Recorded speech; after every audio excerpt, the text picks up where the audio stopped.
Sovereign Clouds Demystified, the blueprint for resilient, secure, and compliant digital businesses. Hello, everyone. My name is John Kuntz, and welcome to this special edition of the Cloud Collective podcast. Today, we'll be diving into one of the hottest topics in our industry right now, sovereign clouds. I'm thrilled to have with us distinguished engineer and sovereign cloud guru, Greg Pruitt. He'll be offering invaluable insights for those exploring sovereign cloud solutions with tips on how to avoid common pitfalls and mistakes from the outset. Greg, welcome to the show. How you doing? Thanks, John. It's great to be working with you. And since we worked together back at IBM. Yeah, we got together down in Austin a few months ago, and it was interesting to reconnect and see your journey and your background. And this should be a fun time together. Greg, as I relearned, but I knew that back in the day when we worked together at Big Blue, that you've had a really an impressive technical career. And I would just take our viewers or our listeners through, walk us through the pivotal moments and some of your experience that have shaped your IT journey and how it developed you to be involved and even starting to develop this expertise in sovereign cloud. Thanks, John. Let me share a little bit about my background. I'm currently a vice president and distinguished engineer in the Kyndryl CTO office, responsible for private and hybrid cloud. As you said, my background is very technical. I spent a lot of my career building systems, building system hardware, system software in multiple companies. Prior to coming to Kyndryl, I actually ran an innovation lab at my previous company, and we worked with top industry partners on developing advanced technologies. In that role, I did a lot of study on security hardware and software to help combat this massive rise in cybercrime. Actually, a personal note, if you read my recent blogs, you've seen that my family was personally affected by a ransomware attack that Wow. occurred at the University of Manchester in UK, where my daughter was doing an international study. Cybercrime, cyber warfare, data theft are now absolutely pervasive issues for everyone, for governments, for businesses, or individuals. So I have both a professional as well as a personal interest in sovereign cloud. I did see that on one of your blog posts, and yeah, that was a very interesting, sort of a scary experience. One of the blog posts on Sovereign Cloud that perked my interest in doing this podcast. So for listeners that are outside of Kyndryl, if you are a distinguished engineer in Kyndryl, you are one of the top technical practitioners. So there's very few of them, and I've had great respect and have admiration for the distinguished engineers and the fellows that I've worked with over my career, both at IBM and now here at Kyndryl. All right. For listeners who may be unfamiliar with this concept we're talking about, what exactly is sovereign clouds and why have they become so crucial for companies today? Yeah, and first off, sovereign cloud is a fairly recent term in the industry. So if you haven't heard the term, it's not like you missed out on a big way, but it's a very recent and very relevant discussion right now. Sovereign clouds provide a new architecture to improve data control and privacy. Governments are increasingly viewing data privacy and data control as an issue of national security.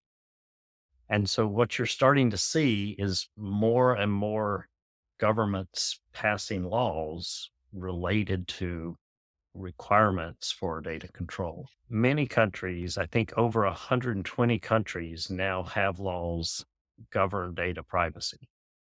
And let me define a term, data sovereignty. Data sovereignty is the requirement that private data be kept in country or in the region where it was created. Certain types of data are restricted and cannot be transmitted across national borders. And laws require that data and applications using the data can only be accessed by approved people in country. Constructing a sovereign cloud is a way to address these requirements, these legislative requirements around the world. A sovereign cloud can be public or private cloud. In fact, we're seeing many of our clients implement them as private clouds. The cloud operates in a particular country and it meets local compliance and privacy standards. So with a sovereign cloud, whole data stays on sovereign soil and is operated by local residents.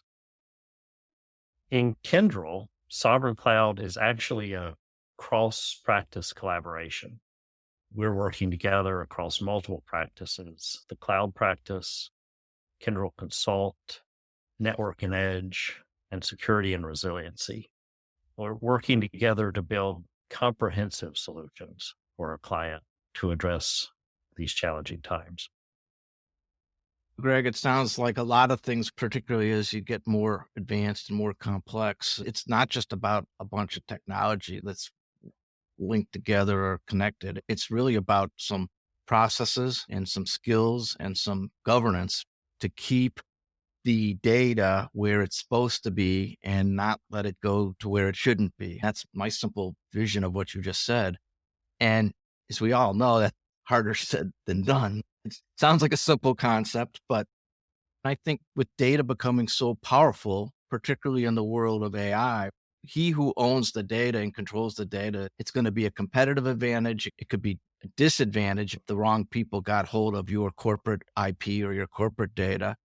Whether you're in finance or healthcare, it could be costly to a company if you violate GDPR rules in Europe, could be financially detrimental, but it could also be from a compliance standpoint, like I said, the wrong people getting hold of the wrong data. Does that make sense? Yeah, absolutely. I think it's an issue for individual consumers and their own data protection. It's an issue for businesses, and businesses can be fined by not following data privacy standards. And like I said earlier, it's now considered an issue of national security by Sure. many governments. So what I've learned in my almost 4 decades of being in technology is that a lot of these kind of newer initiatives or approaches or concepts, people jump on the bandwagon and they try to go full steam ahead. And so appreciate just level setting what sovereign cloud is. But the other thing I want to just spend some time talking about, if you were to give somebody that's interested in moving forward, what are the two most common mistakes you've seen organizations encounter when they're trying to move to a sovereign cloud architecture?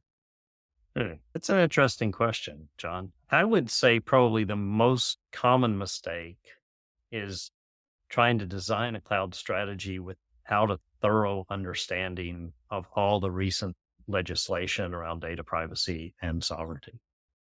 Maybe that's not as much a mistake as it is just a lack of knowledge or a complexity of the current environment. The global landscape for these data privacy regulations is not uniform. They differ from country to country, and even within the EU, differ from country to country in some ways. Those can be difficult to navigate and even more difficult to stay current on everything. John, you just mentioned GDPR, and I expect many of our listeners are likely familiar with GDPR. This is the European Union's General Data Protection Regulation. Consider this to be a set of groundbreaking legislation for privacy and data protection that went into law back in 2018. And in many ways, GDPR started this discussion of sovereign cloud. It kicked off a lot of derivative legislation around the world. And today we have more than 120 countries have international data privacy laws. Which means if you don't understand what each of those 120 countries, the nuances or the idiosyncrasies, you have to understand each one of those. That's a lot of work if you're trying to do business in even a handful of those countries.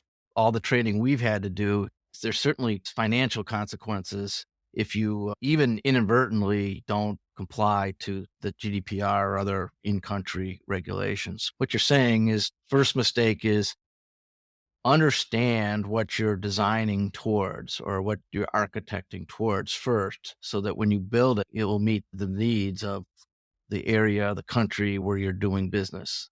Did I paraphrase that correctly?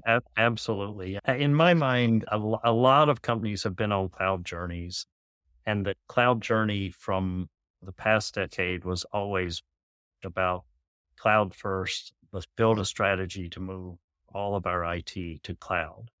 And I think that discussion's changed, quite honestly. I think because of data privacy, data control, because of widespread cybercrime and new geopolitical concerns, data is now a key consideration in the design of cloud. And it's driving people to build much more thoughtful, be much more careful in their design of data location and construction of hybrid clouds. Interesting. Very interesting.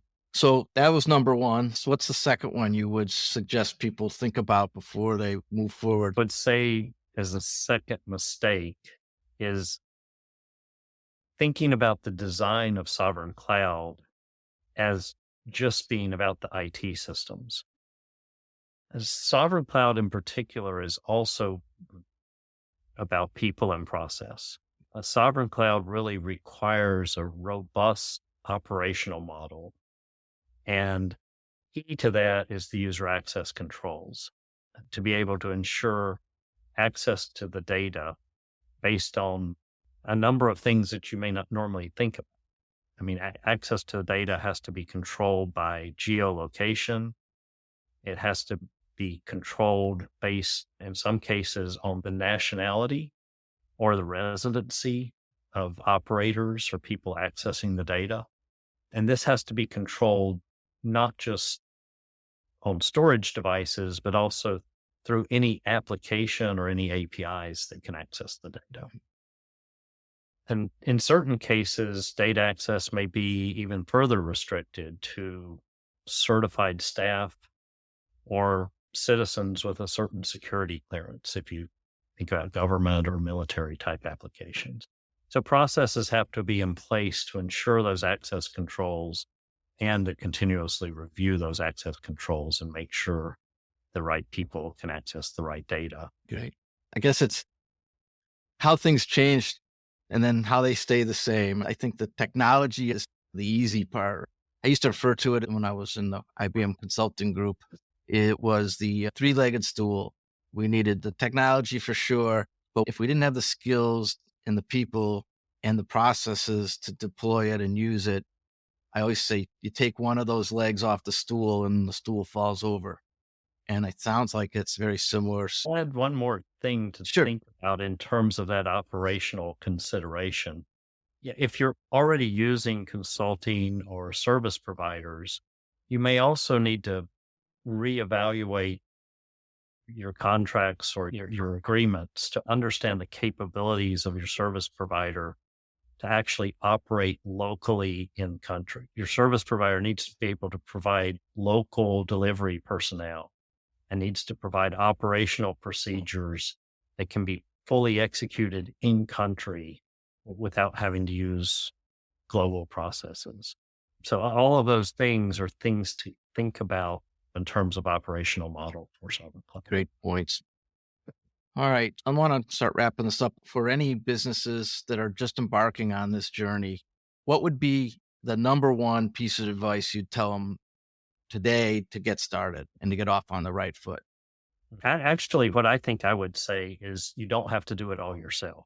Schedule time to consult with experts on your data privacy and your security posture. You could bring in a consultant to do an assessment of your readiness for data sovereignty legislation in the various countries where you operate. It's hard to be an expert on all of the legislation in many countries.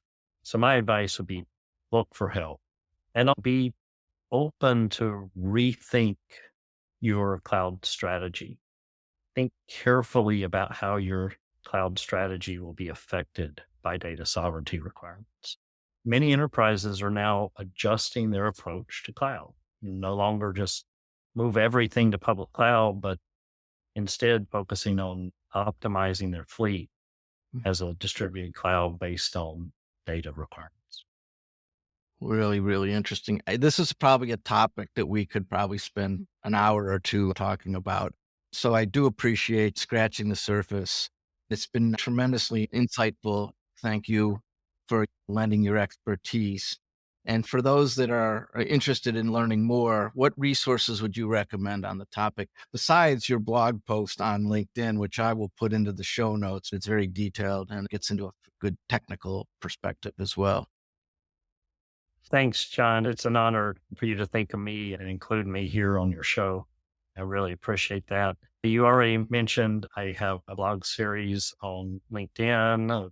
There's a rather thorough article that I wrote on Sovereign Cloud. We also have other materials with a Sovereign Cloud point of view that are available on LinkedIn. Cool. We'll put them in the show notes so that you can begin to learn a little bit more about it. My takeaway from this is that sovereign clouds probably aren't just a nice to have.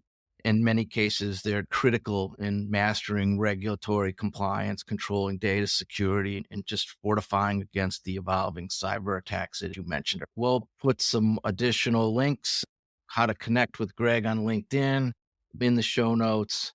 Greg, appreciate you being on our show. And thanks, everybody, for listening today. This is Sovereign Clouds Demystified, the blueprint for resilient, secure, and compliant digital businesses. Thanks, Greg. Thanks, John. Thanks, everyone.